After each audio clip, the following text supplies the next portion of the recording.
Welcome to Course Stories, produced by the Instructional Design and New Media team of EdPlus at Arizona State University. In this podcast, we tell an array of course design stories alongside other ASU Online designers and faculty. On today's course story, if you think about it, being a professor is kind of a solitary undertaking. You do the research, you put together what you want to say, you go classroom, talk for 75 minutes, and you leave. The online course was, of course, very much more collaborative. I had designers and video people and animators and audio people, and it was a really fun thing to do. Hi, I'm Mary Loader, an instructional designer from ASU Online. I'm Ricardo Leone. I'm a media specialist at the same place. Yeah, we work together. Let's get on with the show. Okay. Hi, Mary. Hi, Ricardo. How are you? I'm good. I'm excited. This is our second episode. That means this is real. This is a real podcast. I know. It's actually feeling quite real. Like, we're going to have a real season and a real release schedule. Mm-hmm. Just like IBD, Instruction by Design. They are the legitimate podcast of ASU. Like, they're the OG podcast. Very well known. And they do a different kind of viewpoint towards instruction, and it's very much more open and not like course focused, but very pedagogically focused. So if you've not checked out Instruction by Design, check it out, go back to the homepage for podcasts. No, finish this episode first. Okay, fine. Finish the episode, but then back out and go check out our homies over at Instruction by Design. So Mary, what are we going to hear today? Well, we are hearing from London Skiles, who is a very talented instructional design associate with EdPlus. She just joined us this last year, but she's already been involved in so many impactful projects, including the course that we're going to talk about today, Law 480, which is a capstone course for the undergraduate business law degree. As excited as I am about this episode, I'm a little bit nervous for this one because my boss is here. I could tell you're a little nervous. But your boss is really nice, aren't you, Matt? I like to think so. but don't ask me. No, I can vouch for that. Oh, hey, someone else is here too, Ron. Yeah. Hello. You guys want to introduce yourselves? Sure. I'm Matthew Robinson. I am the manager of the new media team here at EdPlus at Arizona State University. My name is Ron Carranza. I'm a multimedia developer at EdPlus. My main responsibilities are to help assist IDs with creating any visuals they need. So that means like infographics or animations or interactive activities, PowerPoint slides, or just general graphics. So anything visual people need, I can help with that. And most importantly, you designed our logo and banner. I did. So that beautiful logo that you're seeing right now on your podcast player is, that's all Ron. Welcome. Glad you guys like it.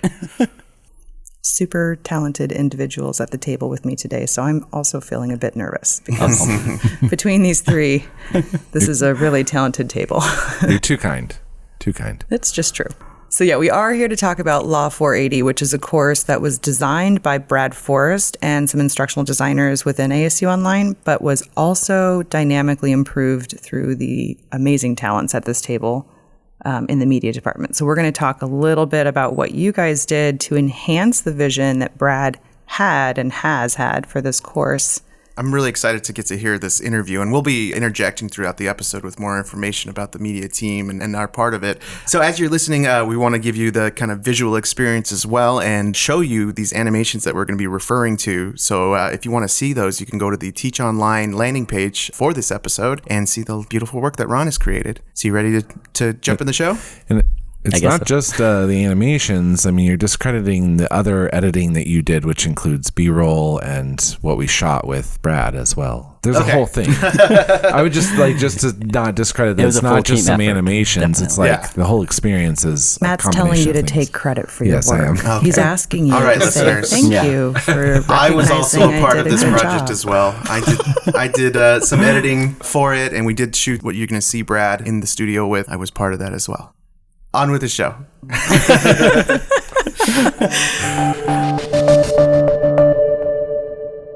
I'm Brad Forrest. I'm the director of undergraduate business law. I work for the Sandra Day O'Connor College of Law.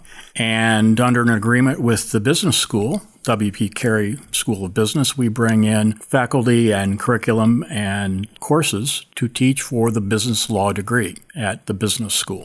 And I come to that position after having been a practicing lawyer for a number of years and then transitioned into business and was CEO of a few businesses, and then transitioned into this position about 3 years ago. And of those 3 careers, I'm always inclined to say this might be my favorite. Hi, I'm London Skiles. I am an instructional design associate with EdPlus and one of the designers that partnered with Brad on bringing Law 480 online.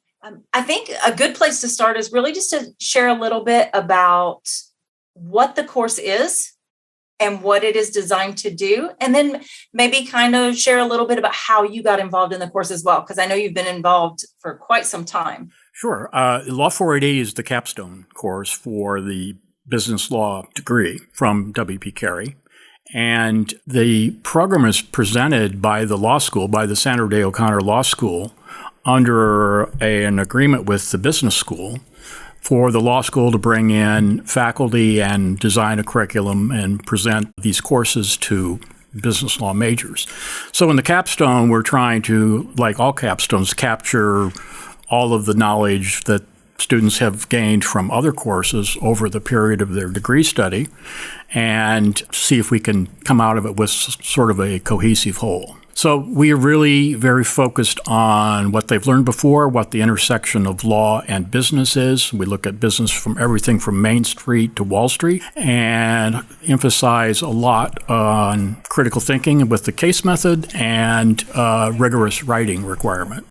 And so the students that are taking this Law 480 course, what types of backgrounds did they have, when they're in this major? What are they kind of thinking are their goals that they're bringing to this course? Well, I think the student body is probably not much different than a lot of online courses. They tend to be older students. They tend to be working, and they want a degree. I think they're attracted to business law because they can see that there's a lot of overlap with whatever business or organization they're working in. I'm sure they're confronted daily with things like regulations and laws and compliance and technology and so forth. So I think they think that it could be a real asset to them. And then there's another group of people that are probably toying with the idea of whether they'd like to go to law school someday. So try to reach both those audiences. Sure. Historically, how long has the course been offered here? I think probably 4 or 5 years in the current fashion. Yes. And I've taught it on ground in person for many, many sections. But because it's a required course, it's taught by other professors as well. This is the first time it's been offered online. Yes. I believe. And so talk a little bit about what that experience was like when you think about the collaboration that we had working on this, getting this course from an on-ground course to an online course. Share a little bit about what that experience was like. The decision was made about a year ago to put the business law degree online as one of the available degrees. And since I'm the director of the program for the first course to be developed, I appointed somebody else to do it. And that was the intro course. When it came time to do the capstone course, I was kind of the logical person to do it. And but I had really no experience with online education except that one terrible experience that we all had where virtually over a weekend, because of COVID, we found all of us trying to master Zoom and teach a course that way. And I don't think that was a very satisfactory experience for students or teachers. So not only was there a huge learning curve, once you do master it, I don't think it's particularly effective way to reach people because you're trying to do a 75-minute lecture online. When I started to develop the online course, it was much different in the respect that it was, it's collaborative. There were a group of professionals who were experienced in how to put a course together this way so that it would be effective. So it was just a much different experience. The collaboration, if you think about it, being a professor is kind of a solitary undertaking. You do the research, you put together what you want to say, you go classroom, talk for 75 minutes, and you leave. The online course was, of course, very much more collaborative. I had designers and video people and animators and audio people, and it was a really fun thing to do. And I think you touch on a really key part of this, which was that collaboration. right? And I know we had a lot of conversations talking about what your desire was for students with an activity, right? What did you want them to get out of it? How did you want them to interact with it and engage with that material? And there was a lot of back and forth with that. And you mentioned the media, and one of those is that narrative that runs throughout the story. And so talk a little bit more about that media element, but specifically the story of the hypothetical business that's kind of the heart of this program or this course. When I first started teaching this course, I saw that the content of it certainly lends itself somewhat, at least to a timeline, if not a story. But that is, for example, you start a business, the simplest type of business, a single person with an idea, and we would study what happens after that as that business grows, changes form of business, transactions become more complex until that business is successful. So it just occurred to me that there was a possibility there to turn that into a story of one person forming a business and what happened to her over the succeeding years to build that into a complex business. And on ground, I used to let my students the first day, I say, we're going to follow a hypothetical business, pick one, and we'll try to use that as the storyline. And inevitably, I would get craft beer breweries or cannabis dispensaries, which is fine, and we would turn those into a story. And when it came to the online version, suddenly that idea of having a narrative just became it just could come to life because it had all these different features that we could add to the story to build out a really full story. So I picked the coffee business in the sense that we started with a coffee farm and harvesting beans and followed that all the way through importing coffee and selling coffee and owning coffee farms and setting up an online distribution network and taking the company that was doing this public and going through a merger. So it really lent itself to a good story. And the designers helped me with the idea of let's illustrate this. Let's illustrate these characters, which was done with animations. So I got to pick who my characters were, and I attributed to each of these characters a personality and a function in this business. And so over the course of all the modules, each time I would check in at the beginning of each module and say, here's what our people are doing now. And a lot of that would be brought to life. In the background of my talking, there were animations about these characters building this business. So how does it start? How does this whole consultation process start? Like, what happened when Brad came to you or when the instructional designers came to you, London or Mary, and talked about the course and what they wanted to have done? Sure, yeah. So I think, if I remember correctly, Mary and London approached us first before really committing to the project to see how much of it we could actually pull off. What we usually do is scope a little bit because we're only a 5-person team and we produce about 1,600 videos a year and another like 900 custom graphics for our courses. So we're operating at a very high scale. So we always have to think about what's the time commitment in a project like this that goes a little bit above and beyond our normal sort of lecture capture and these other areas of multimedia that we generally operate at that high level scale. Yeah, I've noticed that when people are more prepared, you guys are able to kind of put that extra level on top whereas you may not be able to do that for courses that have not yet been designed yet and don't have materials yet or a vision yet. Right. In some cases. Absolutely. So I think the vision of both Mary and London and Brad really helped a lot here. And we also were given adequate time to actually pull this off, which is really important as well. And while I'd love to take credit for Mary's work, we're talking about Mary Rose Chabon, who's an amazing instructional designer. Her career has progressed dramatically. She had been with ASU Online for a really long time and is now even more expressive in her career in the corporate world. So congratulations to her. And just wanted to clarify. I'd love to take the glory, but that's Mary Rose. Sure. So after that kind of assessment, and then we also, it's not just the time commitment or how prepared the instructional design team and the faculty are.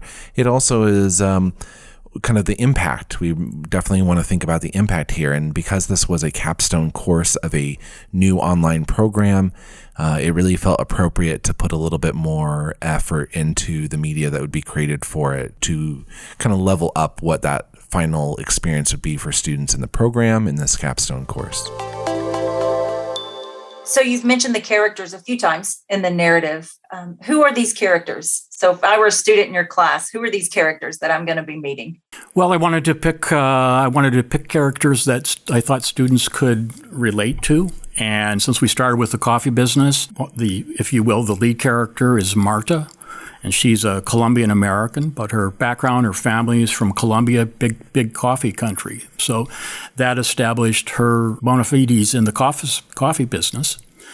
And then as she moved beyond being a sole proprietor with this idea, she met Eddie, and Eddie was kind of a tech guy, and they developed a good business relationship, went into partnership with each other.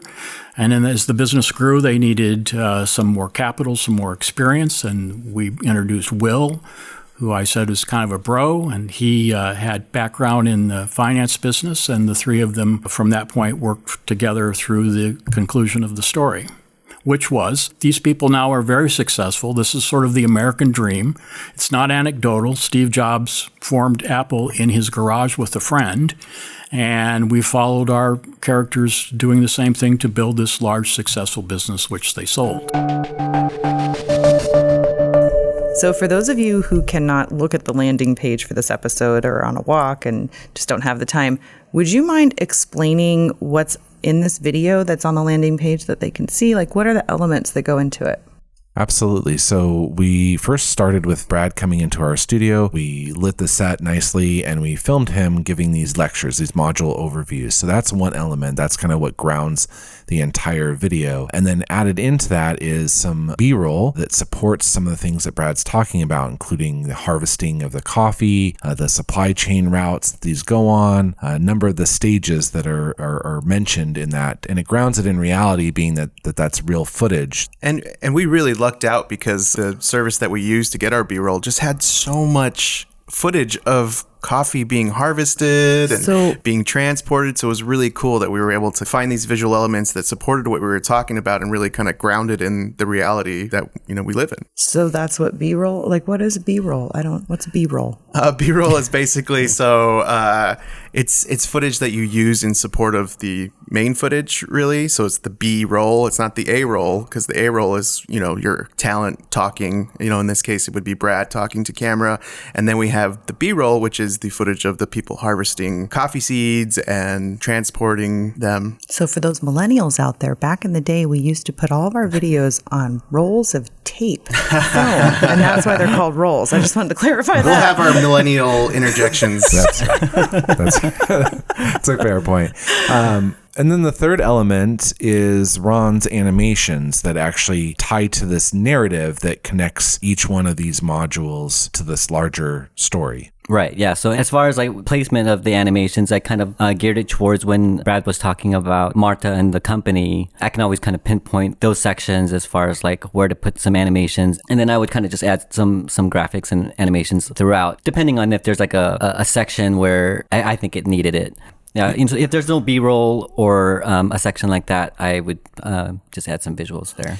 And I had the easier job of getting B-roll, which I just pick pretty footage, but Ron had to completely create every single element, from the backgrounds to the characters to vehicles that they're driving. When you guys take a look at this animation, you'll see just how much work Ron put into this and how really beautiful it is. Right. It's not just like a character that blinks every 2 seconds or something to be animated. This is there's a certain level of quality that you really strive for and shoot for in these that makes them feel like they're fully alive. There's always things to look at. There's always things that are visually interesting, and that it feels fully completed and not just like an arm that moves or a background that scrolls along or something. Right. Well, thank you. Appreciate that. Yeah.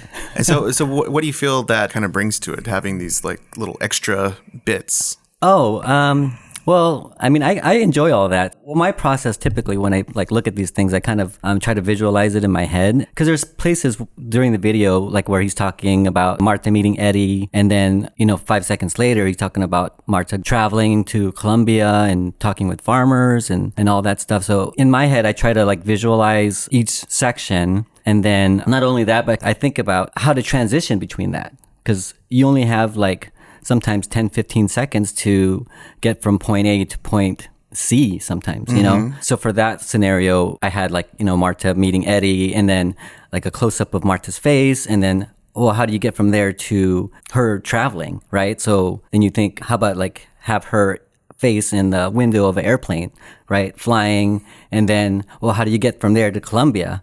Well, have like a cloud pass over. So that kind of acts as the transition point to get to Colombia, where she's meeting a farmer. It's things like that like I kind of try to visualize each scene, and then how to get from each scene to the next. You're an amazing visual storyteller. Truly, that's Thank just you. so cool that you think that way and that you're really intentional about the transitions, because it is where the story gets told. That's awesome. Right. Yeah. Thank you. Yeah. Well, I try to make it easy on myself too. Like, you go from point A to point B, but then because there's a matter of time too. Like, I only have like a few seconds to get from here to here. What's the quickest, most visual way to get to point A to point B that makes sense to like the viewer when they're watching? Yeah, cognitive impression. Like it makes sense. Like you can just believe it. And then the trick of this all is that you're also keeping track of like how much time and effort you're putting into all these, and trying to keep that into a reasonable time frame so that we could scale it, as you mentioned before. Exactly, if we want to offer this to more faculty and be able to do these kinds of narrative lectures, we have to make it something that we can actually do in a fairly short amount of time. Right. And 6 to 8 hours per video is not a short amount of time, but it is a short amount of time when you consider what it really takes to produce like movies and episodes for TV shows. Like you're actually doing the work very quickly. Right. But it is an investment. Yeah, it's not like a podcast. That's too easy. Yeah, it's really easy. We just show up, or at least I do. Brad, I know the class is running right now. How are you hoping students will engage with these videos, or what they'll take away from this narrative that's running throughout the course? Right. So this is the first time it's been offered. We're a little ways into the course. I think we will see. I mean, this idea of using a story, as I said before, really came alive here. And, I think most people, probably including students, would say business law sounds like a horribly boring subject, So time will tell whether they continue to believe that. But I think by the things we did, by the technologies we added to this course, we're going to make it engaging enough that it can have some life. I mean, people smarter than me have always said that communicating with a story is one of the better ways to communicate. And I think here, the stories have a beginning, middle, and end. And if you can get students to be interested in the beginning of the story, they may just stick with you and be engaged to the end. And that's something I can't necessarily say about an on-ground lecture course. And if they see one of these characters or some scenario that they relate to personally, I think that can engage them. So we will see. It's, as you know, you added a lot of different things to this course that intended to engage people and keep them coming back for more. So he gave you completely what his vision in his head was, and you were able to translate that out. Yeah, to an animation. he had shown me some of the photos that he used during his courses, and just kind of like, these Google stock images of random people, and then I just based off the characters off of that. How do you do that? How do you just base it off the characters? Like, do you use shapes and then figure it out, or it's is there a program? Yeah. Well, I use Illustrator is the main program that I use to create like the assets. And then we have a lot of resources that we use sometimes. So especially for this one, since the timeline was shorter and we're trying to scale this if like other people wanted to do it, we utilize resources like Adobe Photostock and stuff like that to kind of fill in some spots, and that kind of reduces the production time. Yeah, there's really the brilliance of Ron on this project was to constantly kind of find ways in which to reduce the amount of production time that would take for this. Right. Right, because we don't typically invest this much time into a course. I mean, this much. This was like an extreme version of what we do. Yeah, like each one of these videos is somewhere, I think collectively, somewhere between 6 to 10 hours of work that was done for each video. And how long are the videos approximately? They range between, I believe, 5 and 10 minutes. So a 5 to 10 minute video took 6 to 8 hours of production time. Keep that in mind, folks, when you want to do this. And that doesn't even include the time in the studio. Yeah, the actual filming part of it's another whole thing of this that took some time. Yeah, and I already know that takes a large chunk of the faculty's time. It's a huge part of the production process is their time and investment in the studio. So then including the 6 to 8 hours, that's a lot of production time. Yeah, but credit goes to Brad on that in the sense that he was so familiar with what he wanted to do and had such a clear vision of what he wanted to convey in those module introductions that I think the recording, he got all like 7 in like an hour. In one take, I believe, each one. Yeah, It was pretty impressive. Wow. Yeah. And he'll use these forever, right? I mean, it's worth the investment when the content's going to stay static. Yeah, the hope is that this has a very long use in the course. So while this might be the first time that this class has run online, you mentioned that this is a story, or at least a similar story that runs through the on-ground course. What are you hoping that students learn, or when it's been offered on ground, how have students responded to that narrative? How has that reinforced the concepts that you're teaching in the course? Well, I believe students start to see that when we talk about the intersection of law and business, it's not that complex a concept to get your head around, particularly if we start with a single entrepreneur in her garage and we watch as she faces all these issues that a startup business would, and what are the rules of the road about solving these problems. And as the business grows and becomes more complex, what are the kind of issues that would come up and need to be solved? And I think two things. I think, one, students should be able to relate to where they're working or where their parents work, about the stage or development of that business, and maybe relate to some of the things that we're talking about, or just learn to do some critical thinking about this, because we ask a lot of questions, pose a lot of hypotheticals, do a lot of problem solving. And I think those are skills that students really need. I think there's a lot of lip service in universities to critical thinking, but I think that in law, it's particularly easier to do than in many courses, because it's about, here are the facts, here are the rules, how would you apply them, what conclusion do you reach? So do a lot of that effort in person, on ground, for them to have that experience. And a lot of effort in the online course went into how do we replicate that experience for students studying online when I don't have them in front of me in a classroom. With the animations that were created for the online course, the business scenario that you were using in your on-ground course now has a visual representation, right? They're able to see those characters as opposed to just talk about those characters. How do you feel that changed the way students may connect with them? Well, I think that the use of that did a couple things. I think it really impacted me a lot. It disciplined me a lot to stay a lot more true to the story. In person, week to week, it'd be easy to lose track of the story we're trying to tell and just be doing a lecture. But here, at the beginning of each week or each module, I would talk about what our characters were doing. The animation would make that come real for people. And that would just be the first step. And then there were, of course, video lectures, but those were followed by knowledge checks, which, were represented by images. And do you remember from the lectures what you learned? And that was followed by scenarios where we had more characters asking questions, and students could respond, and the platform would say you got it right or you didn't get it right. So there was just a great deal of continuity to the story that I think students could see it and stay engaged, and it kept me engaged and on track as well. You started to touch on some of the other components of the course, the knowledge checks that we did, the scenarios that we did that were also reinforcing this content. I know another key component of this was this IRAC form that you had students do, and taking what they were learning in the narrative and applying it to other cases. Talk a little bit about how that worked in the class. That's a good question worth thinking about. I had some trepidation when we started this, that I said, look, on ground, I go into class at the beginning of every class. I've assigned a legal case for students to read. And then I will cold call, or people will volunteer, and I will say, what's going on in this case?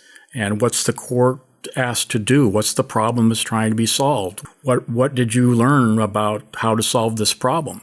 And I said, I don't know how we're going to translate this online, because I would use that case as the introduction to the class. And on the basis of that, I would do the lecture for the remainder of the class. So I had a lot of trepidation about how we were going to duplicate that. And, the designers, you and Mary, would say, let us think about this a while. And you did, and I think we came up with some pretty good techniques. And one was to use the so-called hotspot on a case to train students about how to read a case. And then secondly, we developed a template for them to complete as to each case, which would be the same thing as if I'm going through them within class and saying, what's the case, what's the problem, what's the solution? For the students who did the work in the online course, they got the same, maybe better experience with the case method.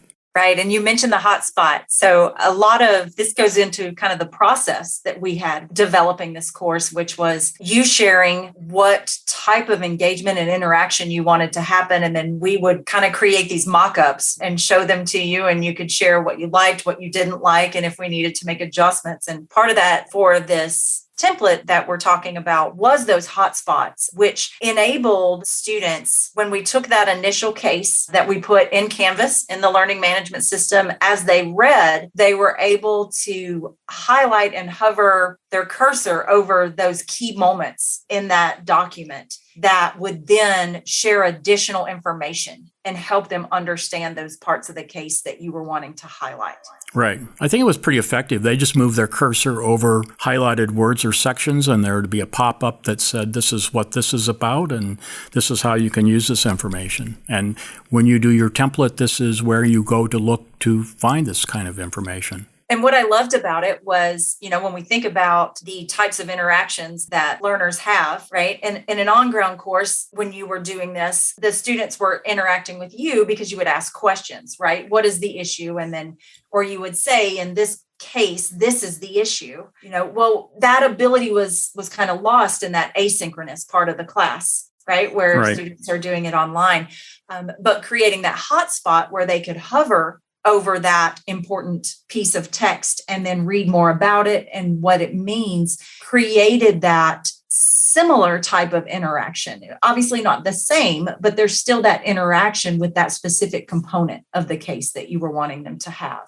Right. I think it was real effective. I kind of already set my mind on just using that technique in the live class because it's just so easy to just get it when you see it like that. Sure. And so I want to kind of transition. We started talking about a little bit about the process, and we're starting to cycle back that way. When you think about this whole experience that you've had, how can that benefit other faculty who may be in a same situation, especially where a course has never been offered online before, and they're trying to do this new development where they're bringing a course online for the first time? Right. I think I would say first, have an open mind, because if they're never engaged with online learning before and their experience was Zoom during the pandemic, they don't have a sense of how this is going to be. And then two is, I think it was very useful that I knew the subject matter really well, because then it just became a lot easier and a lot more intuitive to add in these features. I knew where to break things and where to start things and what things should be highlighted and what shouldn't. So I think that would be important. And then the third thing I would say is, if you're getting tired yourself of giving these lectures, imagine what your students might be thinking, and the online gives you an opportunity to work with other people who can do all kinds of bells and whistles that make it very interesting. Yeah, I was going to say that's a great plug for the media studio. We're going to let you run with that one. I know one of the things that we really appreciated about the collaboration was your ability to articulate your vision for the course and how you wanted students to engage and what you wanted them to learn and how, which really enabled us to do some of the things, all the bells and whistles that you're saying really made this a course. Thank you for just an incredible opportunity to work with you and bring this course to fruition. Well, likewise, it was a real fun experience. So you touched on this a little bit, but share a little bit more about how this process and this collaboration will change the way you work moving forward. Well, I think it was a great reinforcement that students need to be engaged. And too often, I could find myself not focused on that in a classroom. So I think it'll certainly change my interest in paying closer attention to if people are sitting up and listening and getting it. And so for your students who are in this course, how does this course story end for them when they submit that final assignment and leave your course? Well, I hope that it gives them a bigger picture of the subject and of the world. Everyone knows about startups in Silicon Valley, and then everyone knows that someone's become fabulously rich at the end. But what I hope was imparted is this is very methodical. There's numerous stages. It takes a lot of hard work, a lot of critical thinking. It's a complex situation. And I just hope that they got that. Well, again, I really appreciate your time today to be able to share your experiences with the course, with Law 480, and taking that from on ground to online. I'm excited to see how the class progresses. I hope you get some great feedback from students, and I look forward to how we might collaborate on this course in the future.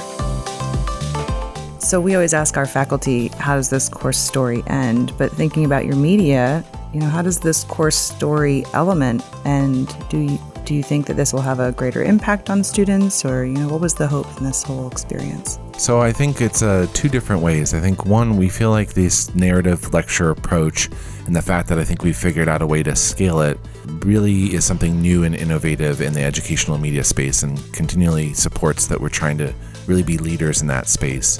I think the other thing is that we really hope this has a long-lasting effect for the students that experience it, in the sense that I think we all remember things in courses that we've taken over the years and in our past, and there's certain things that stick out, and I think we really hope that this narrative approach, these strong visuals that Ron and Ricardo worked on, really does have a lasting effect in the memories of students. This is part of their culminating experience. It's the last capstone class for the program. It's a thing that hopefully they remember the most out of their experience with that online program. That's awesome. That's a great end. I recommend some merchandising as well, because you've got these great characters now. Agreed. You can have Marta stuffed animals, or sure, we'll give Brad a cut. NFTs. Yeah. There you go. Yeah.